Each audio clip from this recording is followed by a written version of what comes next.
السلام عليكم ورحمة الله وبركاته. معكم محمد فتحي. في الجزء ده الجزء الثاني من الكورس بتاع الابلكيشن سكيورتي.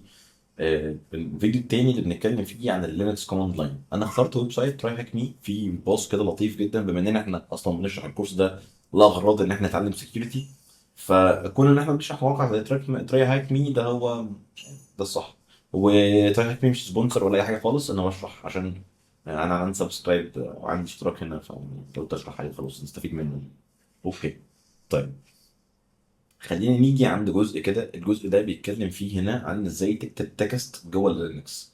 انا عندي لينكس، عندي ماشين لينكس جميله برضه هنا، بستخدمها في الشغل بتاعي. اوكي، تعال نيجي هنا كده.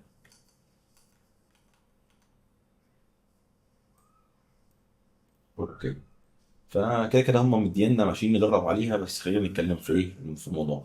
بيقول لك انت عندك كلمه ايكو بتعمل اوتبوت لاني تكست وي بروفايد. احنا اي تكست بنكتبه بنكتب ايكو هلو فيكتب لك كلمه هلو، فالكلمه اللي هتكتبها بعد كلمه ايكو هتطبع لك الكلام.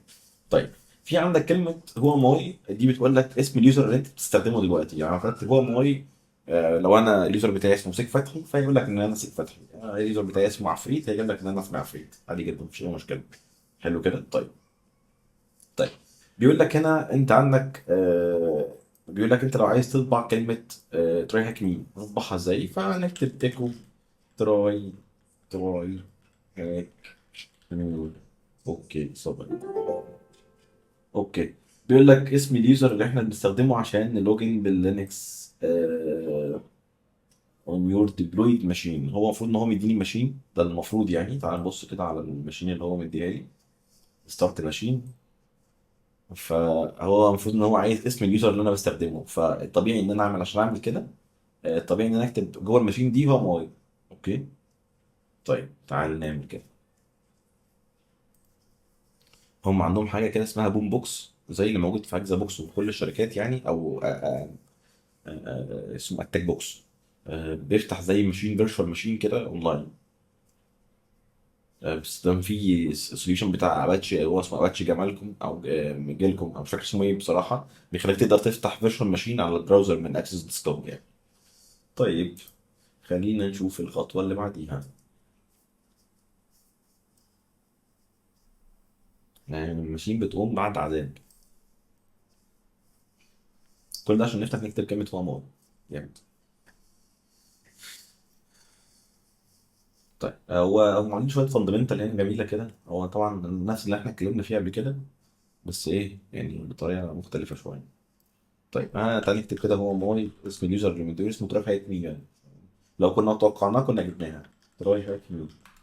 شكرا الحمد لله. طيب، بيقول لك بقى بعد كده ازاي تنتراكت مع الفايل سيستم. بيقول لك ازاي تتحكم في ملفات النظام نفسه. طيب، بيقول لك انت لو عايز تلست اي فايل، لو انت عايز تلست اي فايل من الفايلات فبتكتب كلمه ال اس، بيعمل ليستنج للفايلات. فاحنا عندنا هنا في عندنا فولدر واحد واثنين وثلاثه واربعه، دول الفولدرات اللي احنا ايه بنستخدمهم بشكل عام. طيب، وعندنا فايل لوجز هنا اسمه اكسس دوت لوج. حلو كده. طيب، لو انت عايز تقرا اي فايل او تروح لفايل من فايل لفايل تاني بتكتب سي دي. اتكلمنا في الكلام ده قبل كده. حلو كده. طيب، هو بيقول لك في المثال ده انت عندك عايز تليست اسامي الفولدرز الموجوده او الدايركتوريز الموجوده، فبتكتب ال اس بيقول لك انت عندك فولدر كذا وكذا. اوكي. طيب، كل الكلام ده احنا اتكلمنا فيه يعني. بيقول لك الماشين بتاعت اللينكس بتاعتك دي فيها كام فولدر من الفولدرات الموجوده؟ في عندنا اربعه. واحد اثنين ثلاثه اربعه. بيقول لك which directory contain a file. ايه الدايركتوري اللي contain a file؟ الفايل ده هنكتب بي دبليو دي. هو الفايل ده هوم سلاش هوم سلاش تراي. اوكي. which directory contain a file اللي هو تقريبا اسمه access log. بس log تراي هاك مي تراي هاك مي. مش عارف الحقيقة. طيب، هو بيقول لنا which directory contain a file. الدايركتوري اللي contain الفايل اللي هو ده، هو ده الفايل اللي عندنا، الاكسس لوج. طيب، مش عارف الحقيقة. خلينا نبص على الموضوع بنظرة أعمق. آه، اللي كنت فايل. طب تعال نعمل كده. هو تقريبا أنا فهمت هو عايز في فولدر من الفولدرات دي جواه فايل، فتعالى نبص على نعمل تري. تري مش موجوده، فتعالى نخش. طيب نعمل ايه؟ هو اكيد كاتب لك ان انت لو عايز تلست الفايلات دي، تعالى نعمل كده ليست الفولدر 4 مثلا، ده جواه فايل فولدر 4. ماشي. طيب هنكتب كده فولدر 4. اوكي. what's the content of the file، ايه المحتوى اللي موجود جوه الفايل ده؟ طيب تعالى نعمل كده. ممكن نعمل كات بقى ونكتب فولدر 4، ونكتب فولدر 4 ونكتب جواه نوت موجود جواه كلمة هلو وورلد. اوكي. طيب بيقول لك استخدم سي دي كوماند عشان تغير مكانك من مكان لمكان تاني، من الكوماند اللي انت موجود فيه دلوقتي. طيب يعني هو بيقول لك لو انت بشكل عام، احنا دلوقتي الفايل اللي احنا فيه ده احنا عايزين نروح فوق الفولدر 4 ده، فهتكتب ايه؟ هتكتب سي دي فولدر 4. طيب ايه الباص بتاعه بقى؟ هو عايز الباص بتاعه. الباص بتاعه اللي هو هوم سلاش تراي هاك مي سلاش فولدر 4. بس كده. طيب الخطوه التانيه بقى اللي بيشرح لك فيها ازاي تعمل فايند للفايلات نفسها. او انت عندك فايلات او عندك حاجه عايز تدور عليها، فانت مثلا عندك هنا كده ان انت عايز تدور على ملف معين. ماشي. طيب فانت لو عايز تدور على الملفات اللي فيها باسورد التكست، فهتكتب فايند داش نيم باسورد التكست. حلو قوي. يعني احنا ممكن نعمل كده برضو، هنعمل فايند داش نيم باسورد دوت تكست. مفيش هنا، مفيش الاكزامبل مش موجود نفسه. طيب بيقول لك ان انت لو عايز تدور، عايز تعرف عدد الحروف اللي موجوده جوه اي فايل من الفايلات دي، عايز تعرف عدد الكلمات اللي موجوده، بتكتب دبليو سي اللي هو وورد كاونت او عد الحروف دي اللي موجوده في الفايل ده. لو عملت كده تعالى نرجع تاني هنا، دبليو سي داش ال اكسس، هيقول لك 302 حرف. حلو. فلو جينا عملنا كده اكسس، هتلاقيهم ممكن يبقوا 602 حرف عشان كده. اوكي. طيب لو انا عايز ادور على كلمه من اللي موجودين في الفايل ده، من الفايل بتاع الاكسس ده، عايز ادور على كلمه مثلا زي مثلا الاي بي ده، هو بيقول لك في اي بي ده وارجع عليه جريب. تعال نقول له مثلا 1.1 مثلا. ماشي. اكسس. هو طبعا في حاجات، بما ان ده بيستخدم اتش تي تي بي 1.1، فطبعا في كتير قوي يعني، فجاب لك كل اللاينز اللي فيها الكلام ده. طيب بيقول لك دور بقى المثال اللي هو مديهولك، بيقول لك دور في الفايل ده عن كلمه تي اتش ام اللي هي تراي هاكينج. طيب بسيطه جدا، انا هنعمل كده هنا ونكتب تي اتش ام ونقول له الفايل اسمه اكسس ده، هيقول لك اسم بتاع ده اسمه اكسس. طيب اسمه تي اتش ام. هو بيقول لك دور على السطر ده، هتلاقي في سطر اسمه اكسس. اكسس. اوكي. طب بيقول لك لو انت ما لقيتوش، ماشي اوكي. طيب هنا بيقول لك بقى ده الشيل اوبريتورز، العلامات اللي احنا بنستخدمها في لينكس عشان نبتدي نعمل اوبريشن على لينكس. يعني لو انا عايز اشغل ملف في الخلفيه في الباك جراوند، بكتب علامه اند. اوكي. يعني لو انا عايز اشغل مثلا عندي فايل اسمه مثلا بايثون فتح، البايثون ده بياخد سكرين شوت كل 5 دقائق، فانا عايز افضل شغال في الخلفيه، فانا بعمل علامه اند دي، هيفضل شغال في الخلفيه. طيب في عندك دبل اند، وفي عندك اللي هي الاكبر من، وفي عندك الدبل بتاعتها لو انت عايز ترمي فايل. خلينا هوريك واحده واحده بالظبط هم بيعملوا ايه. طيب دي لو انا عندي فايل مثلا، انا عندي فايل عليه ايكو كده، مش مديني مثال للبوينت دي بصراحه. ماشي. فكره برضو الاند والدبل اند دي ان انا عايز اشغل كوماند وكوماند تاني بعديه، بس دي يعني هنجيلها واحنا شغالين. لو انا عايز اكتب فايل اكتب فيه ايكو دبل دبل ويلكم، هيقوم كاتب لي ويلكم في الفايل. حاسس ان هي مش مفهومه قوي، انا نفسي ما فهمتهاش منهم يعني، بس خلينا ايه نشرحها بطريقه احسن بكتير شويه. طيب تعالى نعمل كده.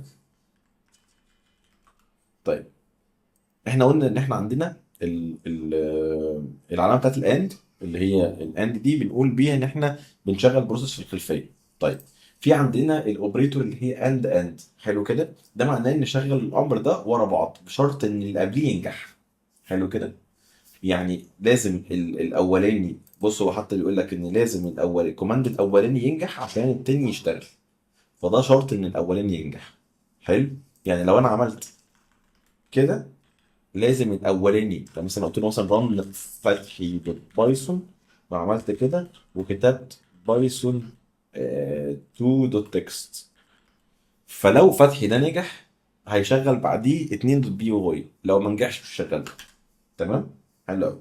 طيب في عندنا خلينا نقول الاوتبوت ريدايركت، اللي هو ده اللي احنا بنسميه الاوبريتور، اللي هو الاوتبوت ريدايركت اللي هو القوس ده. وده معناه ان انا بقول له عيد، يعني خلينا نقول عيد توجيه المخرجات بشكل عام اللي انت بتكتبها. يعني خلينا نقول مثلا عندي فايل اسمه ايكو فتحي مثلا، خلينا نقول له كده فتحي. اوكي، وانا اقول له هنا كده ايه، فتحي دوت تكست. ايه اللي هيحصل؟ هو خلى كلمه فتحي دي تتكتب جوه فتحي التكست. لو عملنا كده كات هتلاقي جواها كلمه فتحي عادي جدا، مفيش اي مشكله.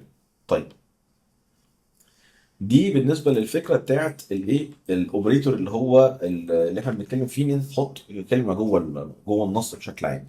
طيب ايه الفرق بقى بينها وبين الدبل؟ ان انت ممكن تعمل ايه؟ طيب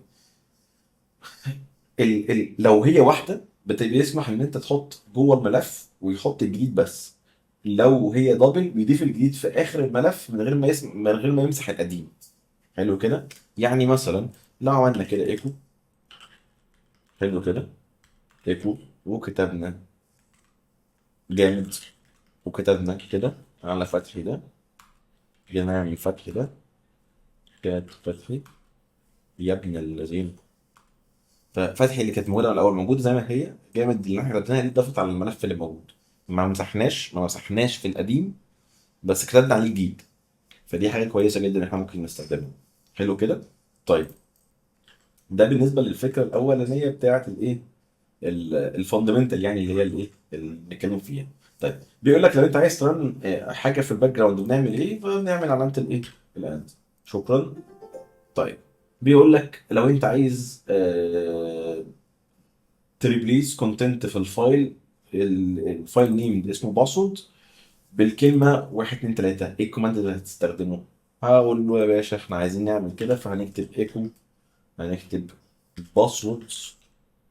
هو كان باسورد، باسورد 1 2 3، هنضيف فايل اسمه باسورد.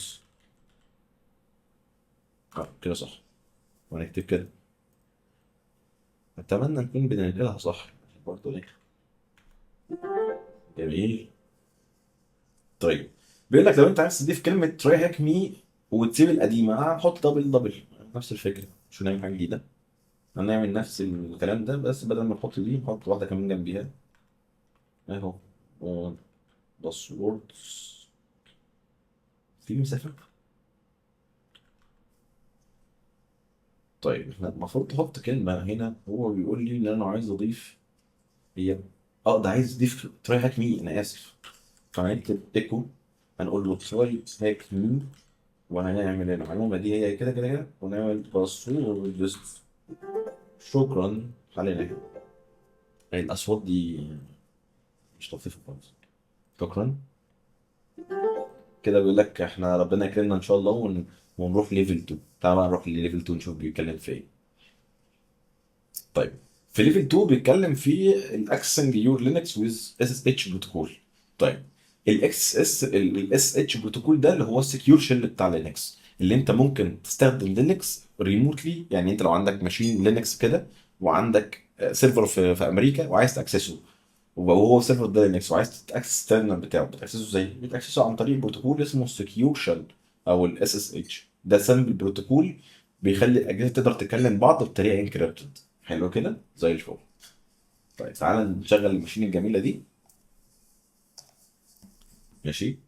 طيب ماشي. فبيقول لك عشان تتصل بالسيرفر التاني ده بتكتب اس اس اتش، وتكتب اسم اليوزر اللي هتكلمه هناك، وتكتب الاي بي بتاع الماشين. طب ماشي اوكي. طيب بيقول لك ان انت لو عايز تلست برضه الفايلات بتكتب ال اس، عايز تلست نفس القصه، كل اللي انت بتعمله هنا ممكن نعمله هناك عادي جدا، ودي فيها اي مشكله. طيب بيقول لك يا سيدي هنا لو انا عندي ايه دايركتورال ارو كي. اوكي. طيب لو انا عندي دايركتورال ارو يعني انا مش فاهم الحقيقه عشان برضو فاهم. ما هو مفتاح السهم الاتجاهي لازم استخدمه للتنقل في الاسفل داون. ماشي. والله ما سحر. اوكي. what a flag would use to output a human readable way. ايه الفلاج اللي احنا بنستخدمه عشان نقدر نقرا الاوتبوت بتاعنا بطريقه هيومن داش اتش هيومن. سحر سحر سحر والله. اوكي. طيب ايه الفايل سيستم كونتينيود. اوكي. بيقول لك انت لو عايز تعمل فايل جديد تكتب كلمه تاتش، وعايز تعمل فولدر جديد تكتب ميك داير، عايز تنقل فايل تعمل كوبي سي بي، عايز تموف تكتب ام في. كل دي كوماند لينكس عاديه جدا برضه، مش اتكلمنا فيها قبل كده برضه. طيب حلو. بيقول لك انت هاو تو كريت ا فايل نيم نوت نيو نوت فايل نيم فايل نكتب تاتش نيو نوت. طيب بيقول لك لو انت عندك ماشين ديبلويد شغاله يعني، وعندك وات از فايل تايب اوف انون. اوكي ده محتاجين بقى نفتح السيرفر بتاعهم، الاتاك بوكس بتاعهم. تعالى نعمل كده الاتاك بوكس بتاعهم وده الاي بي بتاعه. اوكي. بما ان هم مدينا الاتاك بوكس الجميل ده فاحنا المفروض نتصل عليه. اوكي. طيب هنتصل عليه ازاي بقى؟ المفروض يبقى في يوزر نيم وباسورد. هل هو مديني يوزر نيم وباسورد؟ اليوزر نيم والباسورد تراي هاك مين. طيب نعمل ايه بقى؟ انا افتح بقى الشل بتاعي الجميل وهكتب كده هنا اس اس اتش تراي تراي هاك مي اد كده. هو الاي بي ده لوكال اي بي، يعني انا شايف ان ده لوكال اي بي، فهنضطر انا اسفين نفتح الاتاك بوكس. اوكي. السلام عليكم.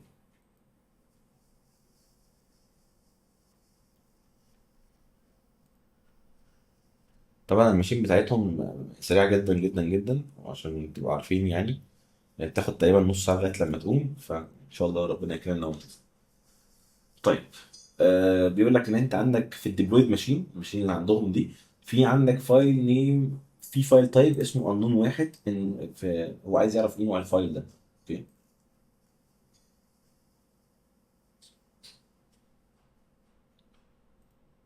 يا مسهل الحال.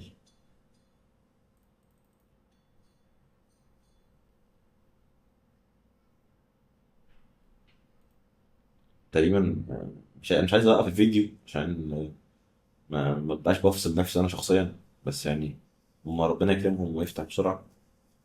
بس احنا كنا المفروض واحنا بنحل ده نكون شغلنا الماشين. طيب كل الحاجات دي برضو جوه الماشين ما شاء الله يعني. هاو تو عايز اموف الفايل ماي فايل ده للفولدر ده. طب دي سهله، دي مش محتاجين موف ام في. عايز اموف الماي فايل في الفولدر اللي اسمه ماي فولدر. اوكي. كلام جميل جدا. طيب كومبليت دي. ماشي.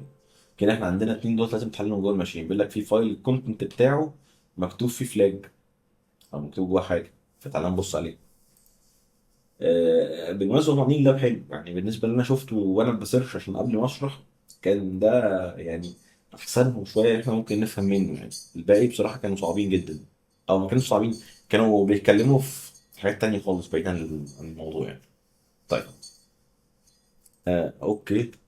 هو قال لي طبعا فوق هنا ان انا عندي اي بي بتاع ماشين لازم اكلمها. هنكتب اس اس اتش تراي هاك مي ات 10.10.22397. شكرا. تراي هاك مي. ايه تمام جميل قوي احنا كده جوه الماشين. طيب ايه الفكره بقى اللي بنتكلم فيها؟ بيقول لك انت عندك فولدر اسمه unknown 2 unknown 2 سي بي unknown 2. اه ده فايل unknown 2 جواه كلمه. حلو. هو عايز ايه بقى؟ واتس تايب فايل، الفايل ده نوعه ايه؟ فعشان نعرف نوع الفايل ده نعمل كده. قال لك ان الفايل ده نوعه اسكي تكست. اسكي تكست.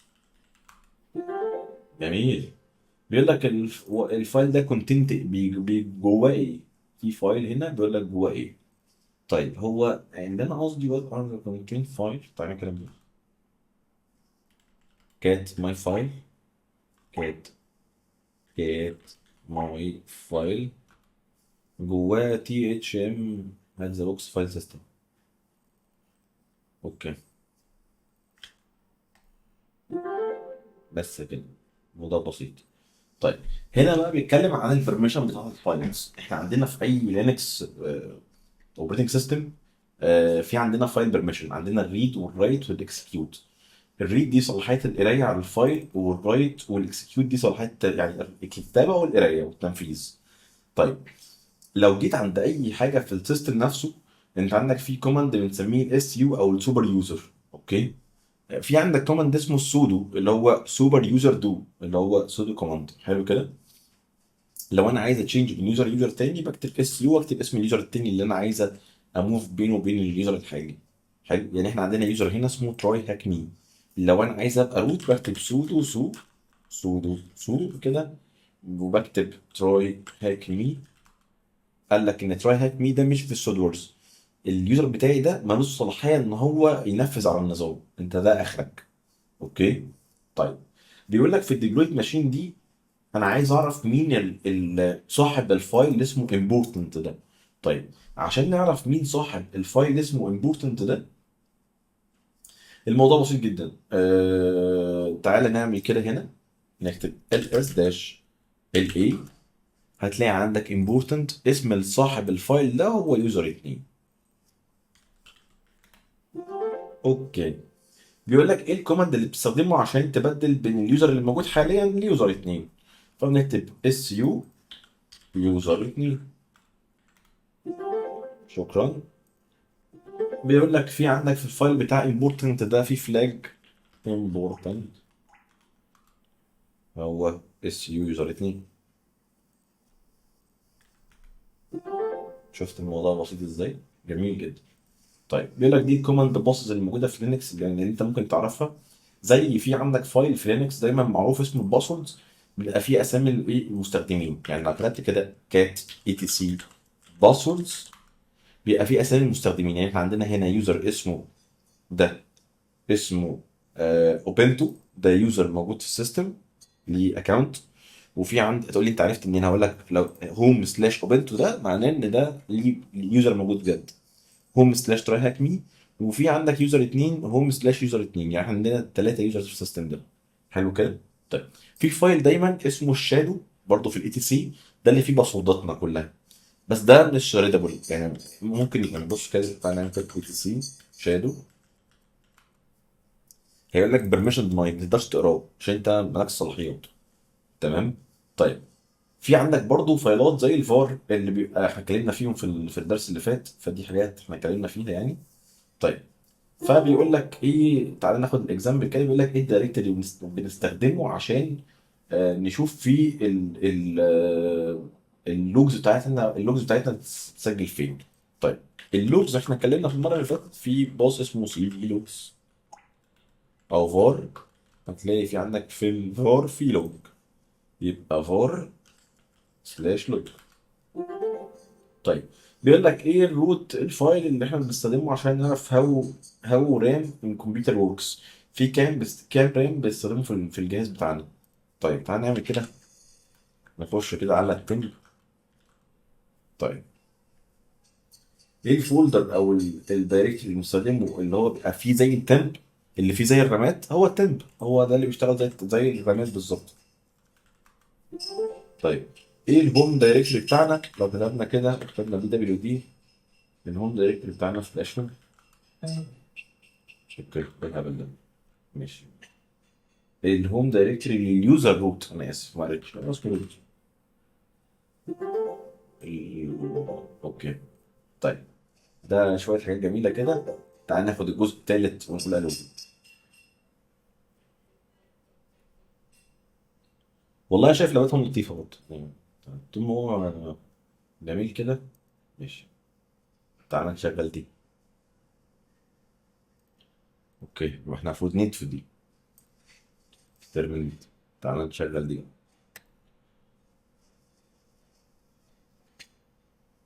اوكي، دي الاي بي بتاعها. هو بيقول لك لسه ما ماتش. طيب تعال نشوف بقى بيتكلموا في ايه. هنا بيكلمك في التيرمينال تكست اديتور، او اللي انت ممكن تستخدمه عشان تعدل في الملفات في لينكس، بالتكست اديتور نفسه، او بالتكست اديتور ممكن تعدل في الملفات او تكتب ملفات بس من التيرمينال، من غير جي او اي. انا هتلاقوا دايما ان احنا بنفوكس ان احنا دايما ما بنستخدمش جي او اي. انا عارف ان انتوا اكيد لاحظتوا الموضوع ده، بس ده لاسباب عده، لان احنا مش دايما في شغلنا بنستخدم جي او اي. هو بيقول لك في 3 ماشينز شغالين. طب يا عم، طب اي واحده طيب منهم. التاك بوكس طيب. ستارت التاك بوكس.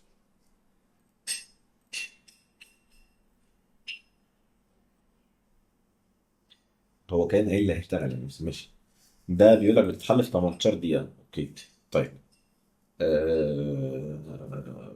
ماشي.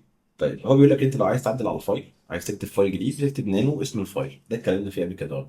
نانو هو اسم الفايل ده، برضه ممكن تكتب فيه اللي انت عايزه، او خلي بالك ان انت ممكن تكتب بيه فايل جديد او تعدل على فايل موجود. يعني مش لازم تكون يعني هو بتستخدمه از تكست اديتور برضه، من الكوماند لاين بتعدل بيه الملفات اللي موجوده من الكوماند لاين. طيب هو كله ده بيستارت، فيعني ان شاء الله صفاتهم سيئة. اوكي، يعني قول لي ان هي بيستارت. طيب في اتاك بوكس طيب هنا يجري كل اللي ظهر ده. ماشي. اختفي بقى. ماشي. تعالى في كلمه. تعالى نشغل. في 3 ماشينز شغالين في هذا الوقت. تعالى كده نرفرش. اوكي. نقفل دولت. اهو. مش فاهم بصراحة. ماشي. كومبليت. تعالى نعمل ديبلوي دي. ماشي. طب هل احنا المفروض نرجع للي فاتوا ونعمل لهم ترمينيت؟ ماشي. تعالى نرجع كده للترمينيت ده. وهي شغالة أظن يعني، فهي لو شغالة المفروض نعمل لها ترمينيشن. مش شايف إن هي ممكن نعرف نعمل لها ترمينيشن. أوكي ماشي. التاك بوكس. أوكي ستارت التاك بوكس. طيب عشان ما نضيعش عليكم الوقت، ان شاء الله نكمل الباقي في الفيديو الجاي. اشوفكم على خير ان شاء الله، لغايه لما نبقى عارفين حل المشكله، ونلتقوا قريبا، والسلام عليكم.